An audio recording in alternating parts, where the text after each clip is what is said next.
இனிய காலை வணக்கம். மகதிஷ்டியின் தினம் ஒரு யோகா. மகதிஷ்டியில் தினம் ஒரு யோகாவில் இன்றைக்கு நாம் செய்யக்கூடிய ஆசனத்தோட பேர் வந்து பாத்தீங்கன்னா அக்னிசார் கிரியா அப்படின்னு பேருங்க. இந்த அக்னிசார் கிரியா என்னென்ன பலன்கள் கொடுக்கும், யார் யார் செய்யலாம், யார் யார் செய்யக்கூடாது அப்படின்னு பாத்தீங்கன்னா இது அனைவராலும் செய்யக்கூடிய ஏற்றுக்கொள்ளக்கூடிய ஒரு சிறிய விஷயமாகும். இது யார் செய்யக்கூடாதுன்னு பாத்தீங்கன்னா பிரஷர் அதிகமா உள்ளவங்க செய்யக்கூடாது. அதே போல இதய கோளாறு உள்ளவங்க இதை செய்யக்கூடாது. இந்த கர்ப்பமா இருக்கிறாங்க பார்த்தீங்களா, அவங்க வந்து இதை தவிர்க்கணும். அப்படிங்கிறதுனால தான் இந்த ஆசனத்தை சொல்கிறோம். இதை டெய்லி நம்ம செஞ்சுக்கிட்டு இருக்கிறோம். இது வந்து இந்த வயிறு சம்பந்தப்பட்ட அனைத்து பிரச்சனைகளையும் இது தீர்க்கக்கூடிய ஒரு சிறந்த ஆசனமாகும். வயிற்றில் உங்களுக்கு என்ன பிரச்சனை இருந்தாலும் சரிதான், சிறுகுடல், பெருங்குடல், உனக்கு நுரையீரல், இப்படி எந்த பிரச்சனை இருந்தாலும் தீர்க்கக்கூடிய ஒரு சிறந்த ஒரு ஆசனம் அக்னிசார் கிரியான். இது வஜ்ராசனத்தில் நம்ம அமர்ந்து ரெண்டு கட்டை விரலும் பின்னாடி வந்து ஒன்று சேர்ந்து கால்களை அகட்டி நம்ம வந்து இதை வந்து ஒரு செஞ்சோம்னா உங்களுக்கு வந்து நல்ல ஒரு பலன்களை கொடுக்கக்கூடியதாகும். இது அனைவராலும் ஏற்றுக்கொள்ளக்கூடியதாகும். இதற்கான பலன்கள் வந்து பார்த்தீங்கன்னா ரொம்ப நிறைய விஷயங்கள் இருக்கு. நிறைய விஷயம்னா என்ன செய்யணும், பசி இல்லாமலே ரொம்ப பேர் இருப்பாங்க. அந்த பசி இல்லாமல் இருக்கிறவங்க இந்த ஆசனம் செஞ்சீங்கன்னா நல்ல ஒரு பலன்களை கொடுக்கக்கூடியதாகும். அதே போல செரிமானம், அஜீரணம், இந்த அதிக அமிலத்தன்மை, குறைந்த அமிலத்தன்மை, இதை இரண்டுமே உள்ளவங்களும் இதை வந்து நம்ம செஞ்சோம்னா இதை நல்ல ஒரு பலன்களை கொடுக்கக்கூடும். அந்த மாதிரி வயிற்றுல வந்து சில பேருக்கு குறமொருன்னு ஒரு பொறுமல் மாரி இருக்கும். அந்த மாதிரி உள்ளவங்க இந்த மலச்சிக்கல், அதாவது அதிகமாக சில பேருக்கு 2 நாளைக்கு ஒரு நட போவாங்க. இப்படி உள்ளவங்களும் இதை வந்து தெரிஞ்சிங்கன்னா தினமும் உங்களுக்கு வந்து அன்றைய பொழுதுக்கு காலை கடன்களை சரியான முறையில் உங்களுக்கு வந்து, ஏன்னா உங்களுக்கு இந்த சக்கரங்கள்லாம் வேலை செஞ்சு உணவு பாதைக்கு போகிற பாதையை நல்லா வந்து ஒரு பக்கமாகவும் கழிவு பாதைக்கு போகிறத நல்லா ஒரு இயக்கக்கூடிய ஒரு அருமையான ஒரு ஆசனமாகும். அதே போல் கல்லீரல், அந்த சிறுநீர், அந்த கல் இருக்குது பார்த்தீங்களா, அது வராமல் தடுக்கக்கூடும். இப்படி நிறைய பிரச்சனைகளை வந்து கோளாறுகளை வந்து சரி செய்யக்கூடிய ஆசனமாகும் இது. இதற்கான பலன்களை பின்னாடி முழுவதுமாக சொல்லுவோம். இந்த வயிற்றுல வந்து பார்த்தீங்கன்னா நரம்பு மண்டலத்தை வந்து தூண்டி உங்களுக்கு இயற்கையான சூழ்நிலையை உருவாக்கக்கூடியதாகும். இந்த பஞ்ச பிராண சக்தின்னு சொல்றோம் பார்த்தீங்களா, 5 வகையான சக்திகளை இயக்கக்கூடியது, ஊக்குவிக்கிறது. அதாவது அந்த இயக்கங்களை வந்து நன்றாக செயல்பட வைக்கிறது. இது இந்த மனச்சோர்வு, சோம்பல், சில பேருக்கெல்லாம் வந்து அப்படியே படுத்துட்டா ஏந்திரிக்க தோணாது. இப்படியே இருக்கிறவங்களுக்குலாம் இந்த ஒரு ஆசனம் மிகச்சரிய ஆசனமாகும். இதுக்கு வந்து நம்ம என்ன செய்யணும் அப்படின்னு பார்த்தீங்கன்னா, வெறும் உங்களுக்கு அதிகமான செலவும் கிடையாது. இது வந்து என்ன காரணம் அப்படின்னு பார்த்தீங்கன்னா, ஆசனங்கள் செய்யக்கூடியதுக்கு மனநிலை மட்டும்தான் உங்களுக்கு வேண்டும். உடலை வந்து நம்ம நல்லா வச்சுக்கணும் அப்படின்னு பார்த்தீங்கன்னா, நம்ம வந்து ஆரோக்கியம் தானே பெருசு. இந்த ஆரோக்கியத்தை வந்து காசு பணம் இல்லாமல், மருந்து மாத்திரை சாப்பிடாம, காசு பணம் இல்லாமல், இந்த செலவு செய்யாமல் நம்ம இந்த ஆசனங்கள் செய்யக்கூடியதுனால உடல்ல உள்ள உபாதைகள், என்னென்ன வியாதிகள் இருக்கோ அந்தந்த வியாதிகளுக்கும் ஒரு மருந்து உண்டு. அந்த மருந்து தான் யோகாசனம். இந்த அனைத்து சக்கரங்களையும் இயக்கக்கூடியதாகும். இந்த அக்னிசார் கிரியாங்கிறது வயிற்றுல உள்ள பிரச்சனையை தீர்க்கக்கூடியது. அதே போல சுகருக்கு இருக்கு, பிரஷருக்கு இருக்கு, இந்த சிறுநீர் கல்லுக்கு இருக்கு.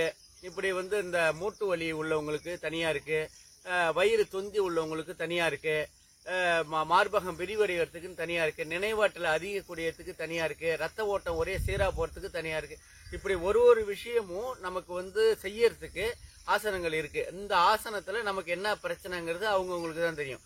அவங்க வந்து என்ன செய்யணும்னா, இந்த ஆசனத்தை வந்து செய்யறதுக்கு நீங்க மகதிஷ்டி தினம் ஒரு யோகான்னு நீங்க வந்து சப்ஸ்கிரைப் பண்ணீங்கன்னா உங்களுக்கு என்னென்ன உடல்ல உபாதைகள் இருக்கோ அதுக்கு தகுந்தாற் போல உங்களுக்கு ஆசனம் இருக்கு. அந்த ஆசனத்தை மட்டும் நீங்க செஞ்சு பழக உங்களுக்கு வந்து வியாதிங்கிறதே வராம, மாத்திரை மருந்து எடுக்காம உங்களுக்கு அந்த நல்ல நிலைக்கு ஏற்படக்கூடிய. இதற்கு வந்து என்ன முக்கியமான காரணம்னு பாத்தீங்கன்னா, உணவு பழக்கமும் யோகாசனமும் தான். இந்த யோகாசனமும் உணவு பழக்கத்தையும் நீங்க சரியான முறையில தவறாம கடைபிடிச்சீங்கன்னா உங்களுக்கு வந்து உடல் ஆரோக்கியமாக இருக்கும். நீங்க வந்து ஆரம்ப காலத்துல இருந்தே, அதாவது 40 வயசுக்கு மேல போனாலே சுகர் வந்து உங்களுக்கு ஆட்டோமேட்டிக்காவே வந்துடும். அப்போ என்ன செய்யணும்னா, இது நம்ம வந்து ஒரு 25 வயசு 30 வயசு சின்ன பிள்ளைங்க இப்படி இவங்கெல்லாம் வந்து அந்த கத்துக்கணும். அதாவது எப்படின்னா, அவங்களுக்கு வந்து பெரியவங்க வந்து யோகாசன பயிற்சின்னு பள்ளிக்கூடத்திலேயே சொல்லி கொடுப்பாங்க. அதே போல நிறைய இடத்துல வந்து யோகாசன பயிற்சி எல்லாம் நிறைய சொல்லி கொடுக்குறாங்க. அங்க போய் சேர்ந்துக்கிட்டு முறையான முறையில நம்ம உடலை தகுதியா வச்சுக்கலாம். ஏன்னா யூடியூப் சேனலை வந்து பார்த்து செய்யறதை விட நம்ம வந்து ஒரு குருவா ஏற்றுக்கிட்டு ஒரு ஆசிரியர்கிட்ட நம்ம போய் அந்த யோகா கத்துக்கிட்டோம்னா நமக்கு நல்ல ஒரு நற்பலன்களை ஏற்படுத்தக்கூடும் அப்படிங்கறத நம்ம வந்து சொல்றது. இதுக்கு வந்து என்ன செய்யணும்னு பாத்தீங்கன்னா, வெறும் வயிற்றுல நம்ம செய்யணும். அதுதான் நம்ம டெய்லி சொல்றோம். காலை கடன்களை முடித்து பல்லு விளக்கிட்டு காலையில ஒரு 5:30 மணி 6 மணி ஒரு 20 நிமிஷம் அரை மணி நேரம் செஞ்சா போதுமானதாகும். இந்த ஆசனங்கள்லாம் இந்த ஆசனத்தை செய்ய செய்ய செய்ய நமக்கு என்ன பண்ணணும்னா உடல்ல உள்ள உள் உறுப்புகள் நன்றாக இயங்கி இந்த உங்களுக்கு வந்து நல்ல ஒரு வழிவகை செய்யக்கூடியும் அப்படிங்கிறத நம்ம சொல்றோம். இன்னைக்கு நம்ம செய்யக்கூடிய ஆசனத்தை பேரு அக்னிசார் கிரியான்னு பேரு. இதை வந்து 2 பாகமா பிரிச்சுக்கணும். நாங்க 2 பாகமா பிரிச்சுப்போம். ஆனா நீங்க வந்து குறைச்சலா 10 நடனாச்சு செய்யணும். இப்போ ஒரு நடை செஞ்சுட்டு மூச்சு சுவாசம் பண்றோம், 2வது நடை செஞ்சுட்டு நாங்க மூச்சு சுவாசம் பண்றோம். அதே போல இன்னும் ஒரு 3 நடை நீங்க செஞ்சாதான் உங்களுக்கு அந்த அரை மணி நேரங்கிறதே கணக்கு வரும். அதனால நமக்கு டைமிங் வந்து இப்போ சேனலுக்கு டைமிங் வந்து ஒரு 10 நிமிஷம் 12 நிமிஷம் செய்யறோம்னா அது வந்து ஒரு டைமிங். நீங்க அதை பார்த்து அதே போல தொடர்ந்து நீங்க செஞ்சுட்டு நீங்க வந்து தியான நிலையில இருந்து அதை நீங்க போனீங்கன்னா உங்களுக்கு நல்ல ஒரு ஆரோக்கியமான வாழ்வா இருக்கும். நீங்க வந்து மகதிஷ்டி தினம் ஒரு யோகாவில் கமெண்ட்ல தெரிவிங்க. உங்களுக்கு உள்ள சந்தேகங்களை அனைத்தும் தீர்த்து வைக்கப்படும். இப்போ நம்ம ஆசனத்துக்கு நம்ம போக போகிறோம். வஜ்ராசனத்துல ஃபர்ஸ்ட் உட்காந்து கையை நேரா வச்சுக்கிட்டு உடலை நேரா வச்சுக்கிட்டு 1 நிமிஷம் கண்களை மூடிங்க.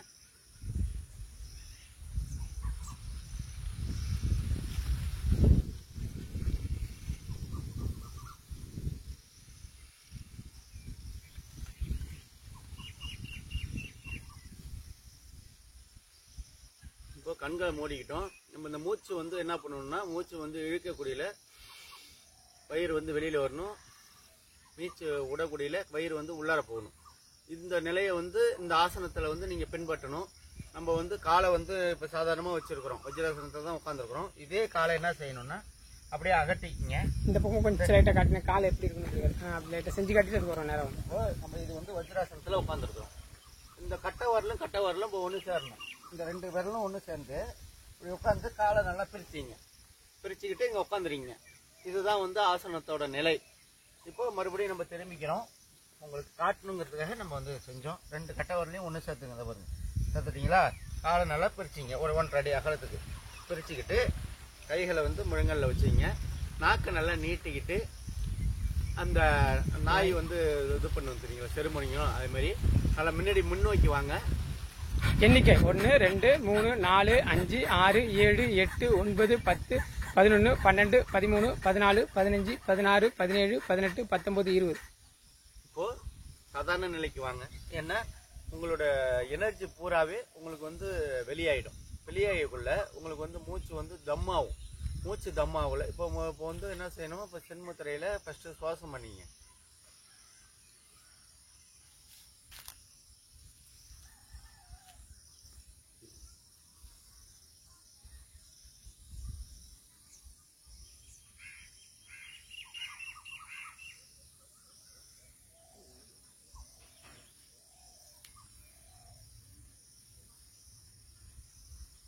இப்போ நம்ம சுவாசம் பண்ணிட்டோம். இப்போ நம்ம வந்து இப்போ 2வது நிலைக்கு நம்ம போக போறோம். போறதுக்கு முன்னாடி நம்ம வந்து நம்ம சொன்னாப்புல இந்த ஆசனத்தோட பேரு அக்னிசார் கிரியா. அக்னிசார் கிரியானா அக்னிங்கிறது வந்து ஒரு நெருப்பு. இது வந்து என்ன பண்ணும்னா உங்களுக்கு உடலை சூட்டை வந்து தணிக்கக்கூடியது இல்லை, உடல் சூடாகும். அப்படிங்கிறதுனால இந்த வயிற்றுல புண்ணு உள்ளவங்க, இந்த அல்சர் உள்ளவங்க இதெல்லாம் வந்து இவங்க செய்ய வேண்டாம். ஏன்னா சூடாக்கக்கூடியது. அந்த சூட்னால உடல்ல உள்ள ஆரோக்கியம் வந்து கெடாது. அது வந்து நற்பலன்களை தான் கொடுக்கும். அதனால வந்து வயிற்றில் உள்ள பிரச்சனைகள் இருக்கிறவங்க மட்டும் இதை செய்ய வேண்டாம்னு தான் நம்ம சொல்றோம். புரியுதுங்களா? அந்த அல்சரா இருக்கிறவங்க இவங்க வந்து செய்ய வேண்டாம். அதே போல இந்த இருதய கோளாறு, பிபி இவங்களும் செய்ய வேண்டாம். செஞ்சீங்கன்னா உங்களுக்கு வந்து பலன்கள் வந்து வேற மாதிரியா போகும். அதனால தான் நம்ம சொல்றோம். நம்ம மீண்டும் 2வது நிலைக்கு போக போகிறோம். அக்னிசார் கிரியா அப்படின்னு பேரு. இப்போ அந்த மூச்சை நம்ம மூச்சை மேலே இழுக்கிறோம். அப்போ வயிறு வெளியில வரும். மூச்சை விடுறோம், வயிறு உள்ளார போகும். இதுதான் நம்ம ஆசனம் செஞ்சுட்டு இருக்கக்குள்ளே நம்ம வந்து அதை முடிச்சுட்டு நீங்க மறுபடியும் அதை உணரணும். அதனால தான் நம்ம சொல்றோம். இப்போ கைகளை முன்னாடி வச்சுக்கிட்டு நல்லா முன்னாடி முன்னோக்கி வாங்க. நல்லா நாக்க நீட்டிங்க. எண்ணிக்கை 1 2 3 4 5 6 7 8 9 10 11 12 13 14 15 16 17 18 19 20. நன்றி நன்றி ஜெயக்கரன். இப்போ நம்ம வந்து இதை செய்யக்கூடியல நம்ம இந்த உடல்ல உள்ள எதாவது தேங்கி கிடக்குதோ இதெல்லாம் வந்து உங்களுக்கு வெளியில வந்துடும். புரியுதுங்களா? நல்ல ஒரு பாதையை வந்து விலக்கி விடும். சக்கரங்கள்லாம் நன்றாக இயங்கக்கூடியதாகும்.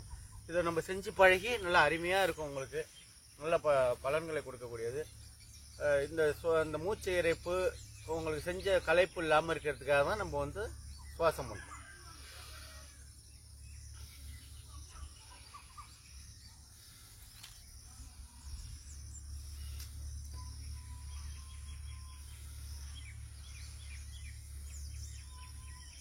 அக்னிசார் கிரியா அப்படின்னு பேரு. அக்னிசார் கிரியான்னு நல்ல ஒரு பலன்களை ஏற்படுத்தக்கூடியது. இந்த பசி இல்லாம இருக்கிறவங்களுக்கு பசியை தூண்டக்கூடியதாகும். ஏன்னா பசி தான் நமக்கு வந்து முக்கியமானதாகும். பசிக்காமலே எவ்வளவு பேர் இருக்காங்க தெரியுங்களா? பசி இல்லாமலே சாப்பிட்றவங்க நிறைய பேர் இருக்காங்க. அதாவது நம்ம டயத்தை கணக்கு பண்ணி 9 மணி 1 மணி 5 6 மணி அப்படின்னு டயத்தை கணக்கு பண்ணி பசிக்குதா பசிக்கலையே உடனே சாப்பிட்டு விடுறாங்க. இந்த சாப்பிட்ற சாப்பாட்டினால்தான் நமக்கு வந்து வியாதிகளே உற்பத்தி ஆகுது. நீங்க நல்ல ஒரு தரமான உணவு, அதாவது சத்தான உணவு சாப்பிடலைன்னா உங்களுக்கு வந்து சக்கையா தான் எல்லாமே வெளியில வரும். உடல்ல உள்ள பசியை போக்கும், அதே சமயத்துல சக்கையா தான் வரும்.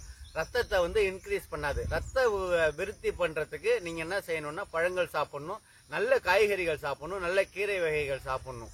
இந்த நான்வெஜ்ஜை தவிர்த்துட்டு இதெல்லாம் நீங்க நிறைய சாப்பிட்டீங்கன்னா உங்களுக்கு வந்து என்ன செய்யும், ஒரு இப்போ 100% சாப்பிட்றீங்கன்னா ஒரு 16%லேருந்து 20% வரைக்கும் உனக்கு ரத்தம் உங்களுக்கு வந்து இன்க்ரீஸ் ஆகும்.